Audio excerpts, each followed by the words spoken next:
and welcome to episode number 27 of the Cheesesteaks and Controllers podcast, presented by Fox PHL The Gambler, 102.5 FM, 1480 AM, and iHeartRadio, Philadelphia. My name is Esports insider Jason Fanelli, and we really need the gaming industry to stop for a second. We are a week away from Christmas, and things are just happening at a tremendous rate, and it's becoming hard to really focus on any one thing. But I will press on, because there are things worth talking about this evening. Tonight we're going to get into some controversy, two different topics of controversy. One happening this week and one happening last week that I promised you, and decided to talk about nothing but Game Awards. So I'm going to right that wrong this week. But before we do anything of that nature, we are going to get into the 6 in 60 seconds. Let's do it. The We Play Esports Dragon Temple Mortal Kombat 11 tournament was held this weekend in Kiev, Ukraine, with Tekken Master taking the tournament in the end. The company We Play Esports also announced the We Play Ultimate Fighting League for 2021. Riot Games has detailed the 2021 League of Legends North American schedule with the normal spring and summer splits and a pre, mid, and end of season tournament separated between the two splits. Blizzard Entertainment announces plans for World of Warcraft's 2021 PvP season beginning in January. Nintendo fully details Final Fantasy VII Sephiroth in Super Smash Bros. Ultimate. Release date set for December 22nd, but players can unlock him early by completing a special challenge. League of Legends developer Riot Games is also confirmed to be making an MMORPG through an inconspicuous tweet by one of its developers. And finally, Sony has announced it will be refunding sales of Cyberpunk 2077 bought through the PlayStation Store and has delisted the game from the PlayStation Network. Those are your 6 in 60 seconds. Yes, folks, that is your 6 in 60 seconds for the week. That Cyberpunk story is humongous, but we'll get into that and the whole timeline of events that are surrounding that game and its controversy later. Also, the Sephiroth reveal video was very, very cool. I have already unlocked him through that special challenge. He's very, very fun to play with, and I'm looking forward to digging deeper into his moveset. But first, we're not going to talk about Nintendo in a positive light. We're going to have to talk about Nintendo's heel turn, because recently, Nintendo's doing basically everything it can to really get under the skin of the competitive scenes of fans of their games, specifically Super Smash Bros. And Splatoon. All of this started back in November. There was a major tournament, a major Super Smash Bros. Tournament called The Big House. It's been running for years. The pandemic obviously affected it, but they wanted to try and get around that by hosting online tournaments in both Super Smash Bros. Ultimate and Super Smash Bros. Melee. Obviously, Ultimate has online, so that part's easy, but Melee is not. Melee is a game from 2001 on the Nintendo GameCube, 3 or 4 consoles ago in Nintendo's eyes. And in order to make that game play online, they were technically going to have to use PC ROMs, emulation, and a mod called Slippy, which allows for online play, in this tournament. Now, Nintendo had specifically endorsed the Big House for tournaments in the past and was planning on doing so again. But when they found out that the Big House would be using this mod called Slippy for the online play, they asked them not to do it. And the Big House obviously said, well, there's no other way we can run this online Melee tournament. We have to use this. To which Nintendo responded with a cease and desist for both the Melee and Ultimate tournaments, effectively shutting down the Big House, which is what happened. The Big House had to close the entire tournament, issue refunds to everyone who had entered, and that began a fervor with a hashtag known as Free Melee. A lot of the competitive scene and other people who just want to see the world burn started ganging up on Nintendo with the hashtag Free Melee, flooding all of their tweets with messages with that hashtag, all their comments on Instagram, all our other posts on Facebook, everything, everywhere you could look for Nintendo, you would see hashtag Free Melee. The father of Super Smash Bros., Masahiro Sakurai, his personal Twitter was also being flooded with these remarks, even though he doesn't really have anything to do with the business side. He is the head of development. He's in charge of making the game, not so much taking the business side of it into account. And then a little while later, the company had announced an online tournament in Splatoon 2, the North American Open, one of their in-house run Smash Brothers tournaments. Splatoon tournaments that worked like the Smash Brothers tournaments that they were running.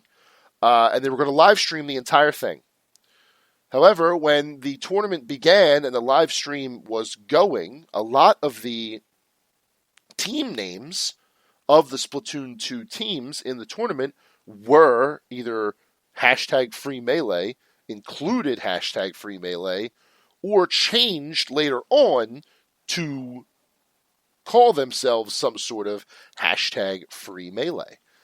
And Nintendo then responded by canceling the live stream and playing the tournament without any way for anyone to watch it for themselves. So that was their second part of this big heel turn that they were going through. And I'm using the term heel turn because if you're not a wrestling fan, if you're not familiar with the wrestling scene, heel turn means a good guy turning into a bad guy. And Nintendo is normally seen as one of the more pious, that's a weird word to use, family-friendly, straight and narrow. I'm not exactly sure how to describe it, but they're on the up and up for the most part. They're not considered a company, before this at least, that really acts not in the interest of their fan base. They make a lot of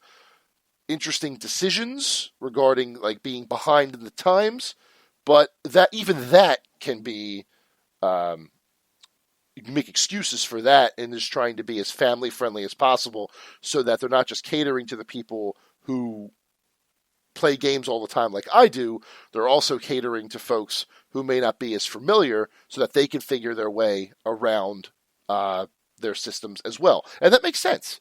Obviously, you want to be as open to all types of players that you can, but at the same time, you want to make sure that all of those players are being catered to or feeling like they're being heard by the company at any given time.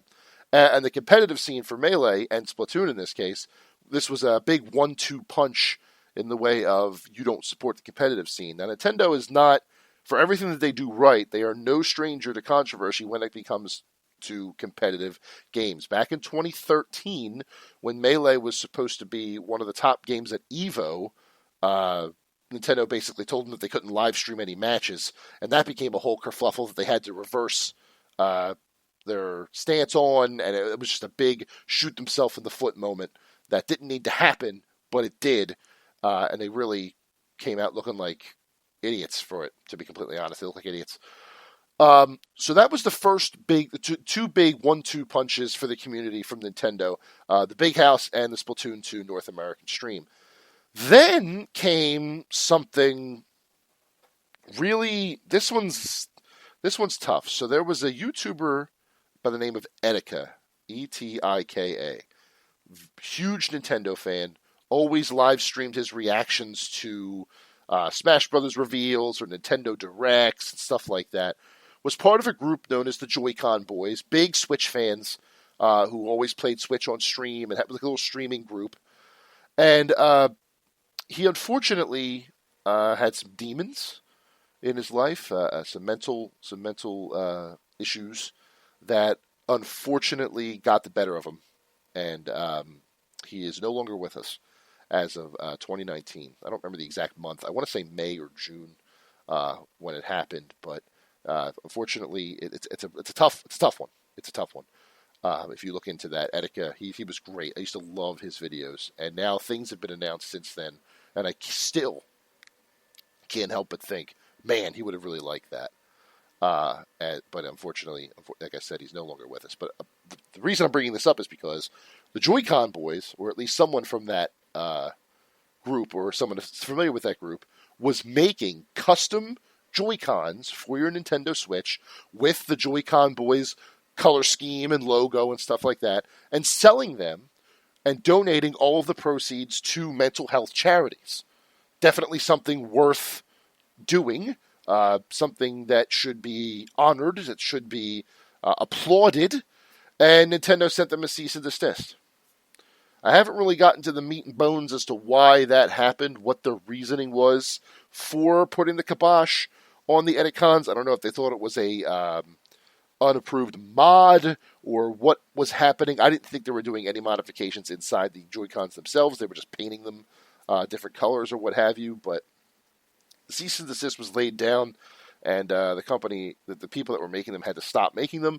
So that was strike 3 for Nintendo in the eyes of the fans. And then they decided they were going to go for a strike 4, go onto YouTube and launch copyright strikes against anyone who uploaded their music to YouTube for people to listen to. So if I wanted to search if I wanted to go onto YouTube and I wanted to search Super Mario 64 soundtrack, right? The only way I'd be able to get it now is with videos that hold the complete soundtrack in one video, or where I'd have to skip through all the songs to get to the one that I want, or I would have to listen to 1 hour extended versions of each song, as opposed to the normal 2 to 3 minute clips that normally happen. All of these single video songs were removed through these copyright violations. Major video game music channels, who I don't think even monetize their stuff, had this music ripped from them in an instant, unable to be posted, with no real reason as to why they were doing that, acting as strike 4 against Nintendo. Quite a couple of weeks for a company who normally seems so inclusive and family friendly. And on the one hand, I get some of it. I get the YouTube copyright thing that was going to happen eventually. As much as it sucks that I can't listen to this music on YouTube anymore, and it sucks for the channels that hosted this music, whether they monetize them or not. I understand that. Obviously, if Nintendo's going to start posting all their soundtracks onto YouTube, they want to do it on their own channel. I don't think you're going to do that, but whatever. In that part is the least offensive of the 4 to me. The most offensive, honestly, is the Joy-Con boys thing. Modded controllers, modded Joy-Cons, modded everything happens all the time. And yes, there may be a breach of warranty or a breach of something of that nature in there. And from a purely cold business perspective, I'm sure they're well within their rights to make this decision. But sometimes inaction is the best action. And you don't go after a group of people who are making controllers customized to honor someone who unfortunately passed away and donate all the proceeds to charity. There's too many good things happening there for you to come in and throw a wrench in it without expecting some blowback. That to me is just dumb. I don't know. That's an unforced error that did not have to happen. They could have left well enough alone, but they decided to stick their nose into it, and their nose got bit. And I don't really regret giving them a bunch of crap for it, because they deserve it. They deserve to be pooped on for that decision. Where it gets slippery for me, no pun intended, is the Big House. And I bring up the Big House and not Splatoon 2 because without the Big House incident, the Splatoon 2 incident doesn't happen. There is no hashtag free melee without the Big House incident. So the Big House is the one I'm going to focus on here. And I understand that the unauthorized use of the mod is a slippery business slope. Because once you take those games and move them from GameCube to PC, you run the risk of someone using an illegally obtained copy. You can't verify that everybody who's playing the game online actually owns the game, a copy of the game still. and the time it would take to actually verify that is astronomical. So I sort of understand where they're coming from there. But I also see the other side of it, where these people just wanted to play the game that they loved. They wanted to get back into the competitive scene. There's a pandemic going on right now, so the only way people can play competitive Melee is through third-party mods like Slippy. And for you to be so robotic and put your foot down on something where your foot did not have to come down, that makes sense to me too. I understand the frustration of the community for the lack of Nintendo's support. It has happened for a long time. They are once bitten, twice shy, and anytime Nintendo does something like this, the claws come out. And I get it. I understand it. But I also kind of see Nintendo's side. They're unauthorized mods. You don't know how many pirated copies are out there being used in this tournament. There's no way to verify it. I lean towards the competitive community in this one, but honestly, there may be some selfishness to that because I like watching competitive Melee, and I would like to see more of that. The pandemic has certainly taken that from me, and I would like more to happen soon, please. But it's not as definitive in my position as the Joy-Con Boys thing is. The Eticons should still exist. And if they do, great. If not, if they do in a different way, that's great too. That was something they didn't have to act on. Now, whether there's some information that they had that I don't, that made them act on that, that's one thing. But if it's just a couple of guys painting or adding or painting some Joy-Cons or maybe adding a little accoutrement that doesn't actually affect the buttons of the Joy-Cons and selling them and donating all proceeds to mental health charities, then just let them do it. Just leave those people alone. The big house, it's tough. It is really, when you start talking about ISO ROMs and third-party online mods, it's a slippery legal slope that Nintendo just didn't want to be a part of. And unfortunately, I also kind of get Nintendo's relapse, let's call it, when it comes to not supporting the competitive scene. And I get it not because of mods or anything like that. I get it because of recent events. Nintendo has always been, since 2013, and there's plenty of stories out there, a little wishy-washy on the competitive Smash scene, on competitive fighting scene in general. They've supported it in official means, but outside of official means, they've lended some things, they've given support, but they haven't exactly been fully gung-ho. 2019 EVO Smash Brothers was the last game and had the most entrants, and they were big on that. They've supported other tournaments in the past, like the Big House and Apex and other Smash Brothers specific tournaments. They've run their own, whether it be the Nintendo World Championships had Smash Brothers in it, the North American Online Opens that I was talking about before. I get that, but this summer changed everything. The reason I say that is because the one tournament Nintendo worked with most consistently was EVO. And one of the founding members of EVO, one of the top guys at EVO, some considered to be the face of EVO, was outed as a groomer and ousted from EVO. Now put yourself in Nintendo's position here. They're a family-friendly company who tries to keep this image, this wholesome image, and now one of their main partners in an area that they're not too keen on to begin with is outed to be doing these heinous things. If you were them, would you want to continue the pursuit of the competitive scene until it obviously cleans itself up? Now, EVO is now being run by the Cannons, Tony Cannon, and his brother, whose name, and if he ever hears this, forgive me. I don't remember his brother's name, but it's the bad one is out. The culling has happened. And then in the Smash Brothers community specifically, more so than any other fighting game community, there was a lot of that bullcrap too that had to be culled. And it's all been culled. to the point where Smash Brothers community has been given a reputation for things like this from other fighting games. You think Nintendo really wants to be a part of that? Really wants their game to be associated with things like that? I get their hesitance. I don't say that lightly because I love competitive Smash Brothers and I wish they would figure out some way to get over it or to reconcile it or to realize that things have happened to change it. But I understand their hesitance, 100%.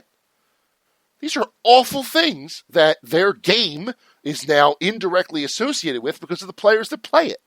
Why would they want to encourage that community unless they can prove that all of that bullcrap has been put to the side? Now, I am not trying to say that using a third-party online mod to play a 20-year-old game online is the same thing as those heinous, awful things. They're not. But in Nintendo's mind, the community was trying to pull something shady, and they didn't want them to do it. At least that's what I'm thinking. I could be wrong. It could just be a cold business decision. So they put a cease and desist down. Again, I would love the community to thrive. I love competitive Smash Brothers. It's one of the coolest things in the world to watch. That EVO 2019 Smash tournament was awesome. The EVO 2018 Smash 4 tournament was great, except the end. And the Smash Melee tournament was amazing live. So I get it. But at the same time, I understand Nintendo's hesitance to support a community, a competitive fighting game community that, especially with their particular game, hasn't done some really up and up things. Now, that is not to say that the entire. I'm not trying to blame the entire fighting game community. Please don't put that out there. That's not what I'm trying to do. I'm not saying that every player who plays competitive Smash Brothers is a sicko, because it's not the truth. There are plenty of people who I know, who I have met, who play competitive Smash, who are wonderful people. But, as they say, one class clown ruins it for the entire class. And until some improvement is shown or can be shown, thank you, pandemic, Nintendo's going to keep being skittish and walking on eggshells when it comes to the competitive Smash community, and I get it. Part of me gets it. Because I wouldn't want anything of mine to be associated with that awful, awful stuff either. Now, enough about those things. Believe it or not, even though we are a week away from Christmas, there is something to fill your glass. So get it out and have a taste of what's on tap. Super Meat Boy Forever, the return of the major indie platforming game, is the sequel to Super Meat Boy is finally coming out on December 23rd across all systems. Team Meat is bringing Super Meat Boy back to us. If you have not heard of Super Meat Boy, it is a platforming indie game with that is notorious for being super difficult, and I imagine that Super Meat Boy Forever is just going to up that ante even further. So if you like difficult retro-style platformer games, this one is for you. But, alas, that is the only thing for what's on tap this week, so I don't have to ask the question, what's on tap for you, because the question is, meat. So enjoy your meat. Yep, that's what's on tap for this week. Super Meat Boy Forever and Super Meat Boy Forever only. That first game, Super Meat Boy, is super tough, and a lot of hair was pulled and hats were thrown during my playthrough back when that came out in the late 2000s. So I am excited to see what this sequel can do for the formula when it comes out this week. Very excited about that. So, from controversy from 2 weeks ago to controversy from this week, let's talk Cyberpunk 2077. And I have to start by saying exactly what I said to John Jansen when he filled in for Sean Brace in the Daily Ticket on Thursday. I have never seen a company tank their reputation so fast as CD Projekt Red has this week with the launch of Cyberpunk 2077. So let's backtrack here a little bit to the first teaser for Cyberpunk 2077. This video happened on January 10th, 2013. Nearly 7 years ago, this teaser trailer came out. It didn't show much. It just showed a little bit of, the Night City. It showed a girl who had all these cybernetic enhancements. It showed police drones. It showed somebody trying to shoot her. Just, a very, very basic look at what this game was going to be. That was the first teaser trailer, the first concept, the first idea for Cyberpunk. As I understand it, active development, not, side development, didn't start happening until 2016, once The Witcher 3 and all of its DLC was out. So in 2016, Cyberpunk 2077 becomes the focus of CD Projekt Red's main studio. We, the public, don't see anything about it until E3 2018, when it anchors Microsoft's Xbox E3 briefing. First we see of it since that teaser trailer 5 years prior. Since then, we've seen it at multiple events. We've seen different video things. We've seen behind-the-scenes videos. I've seen a couple of those. In fact, I played those missions in my playthrough. It looked like it was coming out fine. It looked like everything was going well. They started doing the Night City Wire videos, really hyping it up before the launch happened. And then the Keanu Reeves stage presence happened at E3 2019 with a release date of April 16th, and people thought, wow, there it is. There's the light at the end of the tunnel. Cyberpunk is coming. Cyberpunk is coming. Let's go. Let's do this. And then it got delayed till November. And people were like, all right, well, November's fine. We can deal with November. And then it was announced that it had gone gold, which in the olden days, going gold meant that the game was done, it had passed all of its certifications, and it was ready to go, ready to be printed onto the cartridges to be sent out for sale. Going gold now is a little bit different. It's not quite as cut and dry as that, but in this case, the game had passed certification, or at least gotten through the certification process, and final preparations could begin for that November launch. And then after it goes gold, we find out it's getting delayed 3 more weeks to December 10th. And a couple of eyebrows were raised, a couple of brows were furled, but nobody really thought too much about it. December 10th, okay, we'll play it on December 10th, not a big deal, what have you. About 2 weeks before December 10th, the end of November, beginning of December, let's say around Thanksgiving time, the word gets out that we can start requesting our codes for Cyberpunk 2077. We can start actually talking about, we can start actually putting in our requests for the games to review it. I had put in one for Xbox One. Technically, I was going to play it on Xbox Series X, but I put it in for Xbox One. There were a lot of people who requested it for PlayStation, and there were people who requested it for PC. We were told that we would be let known. They would let us know if we got a code and when that code would be coming in. And then some of the people who requested it on PC were told, kind of off to the side, that their codes would be coming in and they would be reviewing it. They would get their PC code and they could start playing it. But the console players were just sitting around, waiting, doing nothing. Everything, just waiting for our time to review the game. More time passed.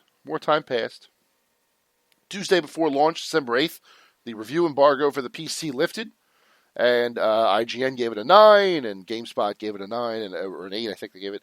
And the reviews started coming out, and they were really, really good. And we were like, great, the PC version looks awesome. Where's the console? We were told, well, we don't know if the console's coming yet, whatever, what's going on, sure, what have you, with this and that and the other thing.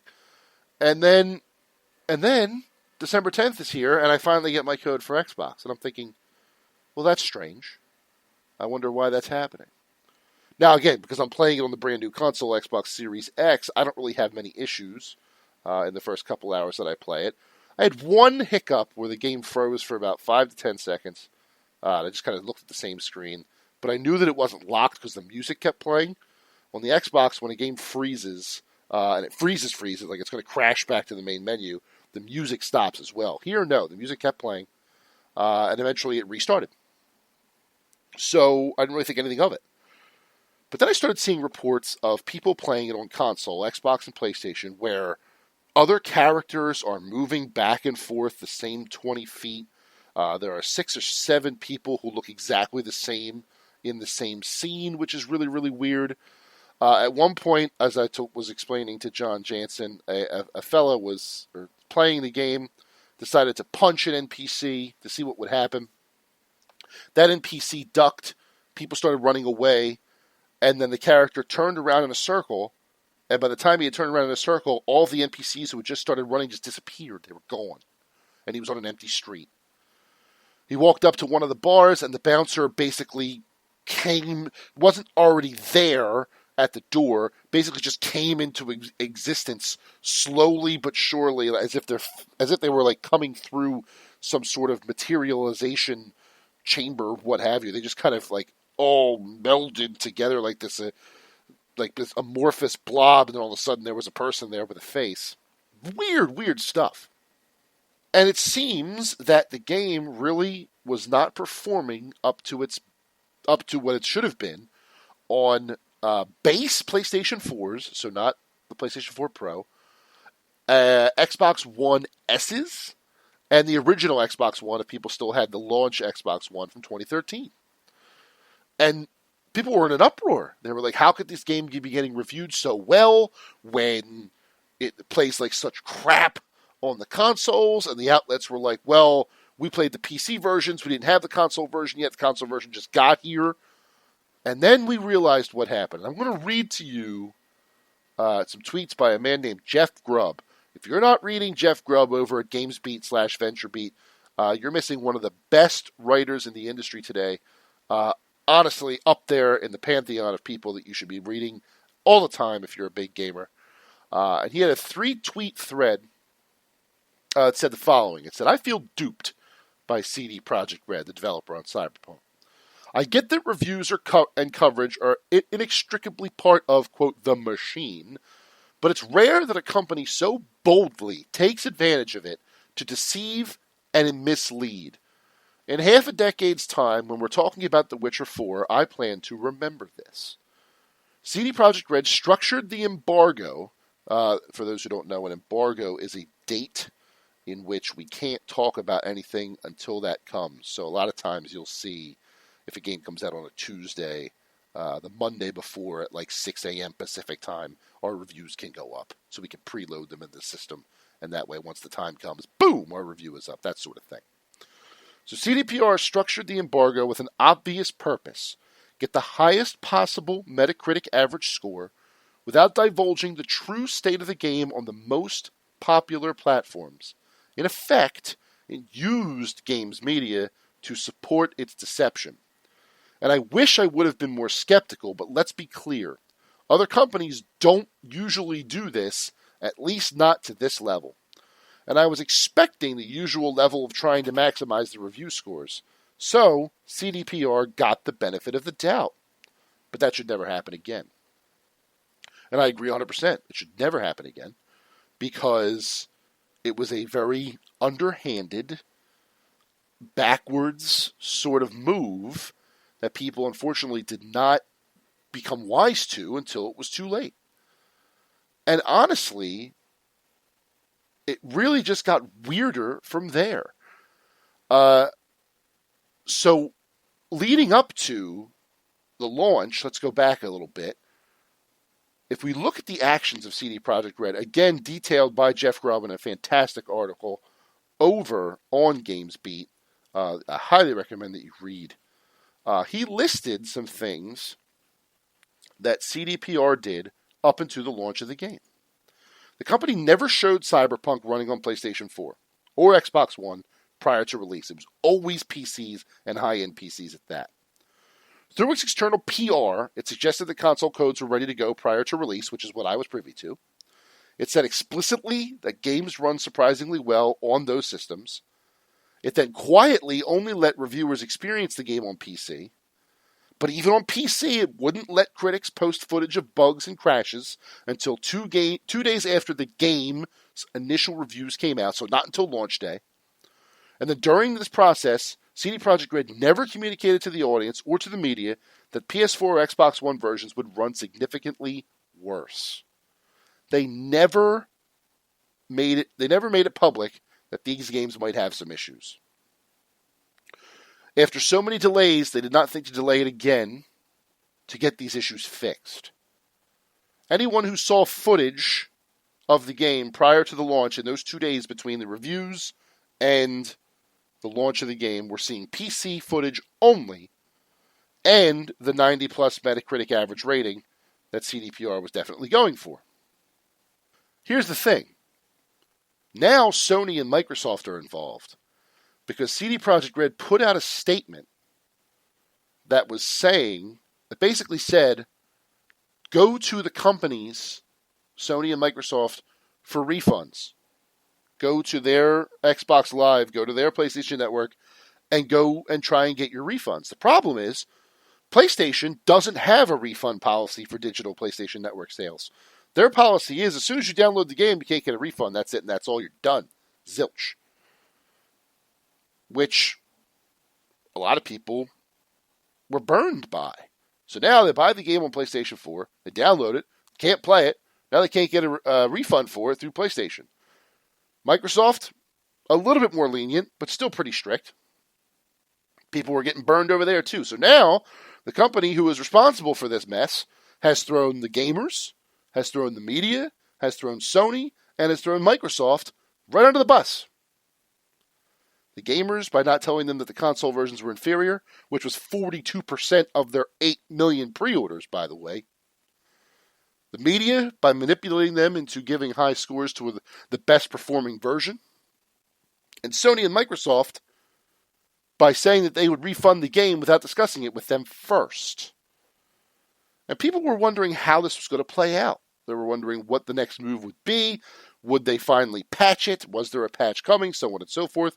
GameStop wasn't honoring refunds either. They were telling people to go to CDPR, who was then directing them back to GameStop. And then finally, just before I started recording this podcast, the other shoe dropped. PlayStation set up a specific website for Cyberpunk 2077 customers to get their refunds. All they had to do was sign in to PlayStation Network and prove that they purchased Cyberpunk on the PlayStation, and the game would be removed from their library, and they would be fully refunded. But they also, and this is key, delisted Cyberpunk 2077 from the PlayStation Network store. They took the game off of the store. That does not happen. They went from wait for an update to see if it fixes things to scorched earth. If nothing else, that tells me that PlayStation will never give CD Projekt Red the time of day ever again. Not like this. Not after this. To be honest with you, I wouldn't be surprised if the next big Microsoft acquisition is CD Projekt Red. Because after this, I don't think PlayStation would even care to lose that business. This is galling. This is appalling. And it's one of the biggest instances of scummy management and scummy business tactics this industry has ever seen. I can't think of another one that was this messed up. No Man's Sky in 2016 did launch with a hell of a lot of bugs and a lot of empty promises, but that was a small studio. Hello Games was a small indie studio who bit off more than they can chew at the time, and it's now going through a redemption arc where it's one of the best games that you can get right now. One of the best ongoing, persistent games that you can get right now. This developer is humongous. There is no excuse for this. And please do not think that I am blaming the people who made the games. I am not. This is not the development team's fault. All the development team was trying to do was make a cool game. A cool game in a cool world with cool Keanu Reeves and let us escape from this pandemic for a while. But once it got to the business part of CD Projekt Red, once it got out of their hands, that's when the nonsense started. It's bad enough that they're crunched to holy heck, and we haven't talked about crunch yet on this podcast, but we'll get to that eventually. Not they forced to work 6-7 work weeks, 10-hour days, just brutal amounts of time on this game. It then came out in this state where the entire studio takes a hit. And my heart aches for the people who made this game. My heart aches for the development teams who worked all those crunched hours to get the game out, only for the business side to screw them in the way that they did. And I cannot fathom what's going on in the minds of the people who toiled their blood, their sweat, their tears, their lack of sleep over this game, only for this to be the case. If you are listening to this and you are one of the burned customers who's having an issue, trying to get a refund, please remember that this is not the fault of the developers themselves. It is not the programmers. It is not the animators. It is not the storyboarders. It is not the narrative folks. It's not those people. Hell, it's not even the PR teams, like the external PR firm that this Jeff Grubb article mentions. It's not them. This is business. The business side of CDPR effectively going rogue and throwing their entire studio's reputation under the bus after the previous game they made before this is considered to be the best stinking game of the entire PlayStation 4, Xbox One generation in The Witcher 3. Witcher 3 Wild Hunt. Now, that game came out buggy too. That game first launched with its own share of problems, but not like this. Not to this extent. Not to the point where it's unplayable for people. You can at least still play it, bad bugs and all. This is atrocious. And my biggest fear, like I said, my biggest fear is that the developers themselves are going to catch crap for this if they're not already. When it's not their fault. It's not their fault. It's the guys at the top. And if the people who invested in CDPR aren't already asking for the heads or the jobs of some of those higher-ups, some of those business decision makers, or if those business decision makers aren't actually asking for their resignations already, I will be very surprised. The only way this game is redeemed is if the developers get the time to fix what's being done without crunch, preferably, although I know that's not going to happen. And the game is patched and fixed and what have you. But this is unacceptable. And I'm disappointed. I'm disappointed. Disappointed in this development company who I thought had a crystal clear reputation, but unfortunately, it's just not the case. And they really tried to pull a fast one on us and got burned. As they should. They got burned. And honestly, how cyberpunk is it that a highly touted game in the cyberpunk genre is ruined by greedy corporate nonsense? I hope this has a happy ending, but with the delisting of the game on the PlayStation Store, I can only imagine that it's only going to get worse. If Microsoft delists too, that's it. Call it. Cyberpunk is dead. Long live Cyberpunk. But for now, we'll see. Good luck, CD Projekt Red. You're going to need it. And with that, now we can move on to the final segment of the show. Let's talk the speed run. And tonight, we are going to stay in the same vein as Cyberpunk 2077 and talk about a couple of games that just did not launch up to the hype that they were receiving when they were announced or when their marketing cycles were going through at E3s and stuff like that. These were games that had a lot of problems when they finally launched, or they had a lot of issues out of the box, or things that people were really excited for and just ended up not being what people wanted for one reason or another. And the first one of those is Assassin's Creed Unity. Assassin's Creed Unity tried to do something cool with multiplayer Assassin's Creed. The problem was they forgot the rest of the game, and then you're getting images of characters where they have a wig on their head, floating eyeballs, and floating dentures, and that's it. No face, no hair, no nose, no nothing like that. Another buggy mess that needed patching in order to get fixed. I had the good fortune of waiting until this pandemic to actually play through that game. So my experience was actually pretty good, but I still had a lot of bugs. I had people standing in walls or having their legs go through tables. I had one situation where people were carrying another person through a crowd, and the other person, I guess, was supposed to be dead, but they were sitting up and looking around. It's weird stuff like that. It's a good game in the surf, below the surface, but it just did not launch to the capacity that it was supposed to, and it's definitely one that did not live up to the hype that it was supposed to achieve.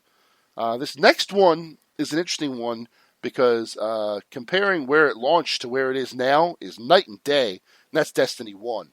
The first Destiny's fanfare was so unbelievably insane, it's hard to really describe how much Activision pushed this game once they acquired Bungie to make it. When it came out, it was reviewed rather poorly because the main quest line was sort of just there, and there wasn't really a whole lot to do in the end game, which is a big part of these persistent online games. It took a lot of time and content and effort to get that game where it needed to be, and then the sequel hit and was having the same issues, although to a lesser extent. And then Bungie pulled away and became an independent studio. And now Destiny 2 is one of the most popular, persistent online games that there is. The fact that it was able to get there from Destiny 1 is a triumph to the team at Bungie.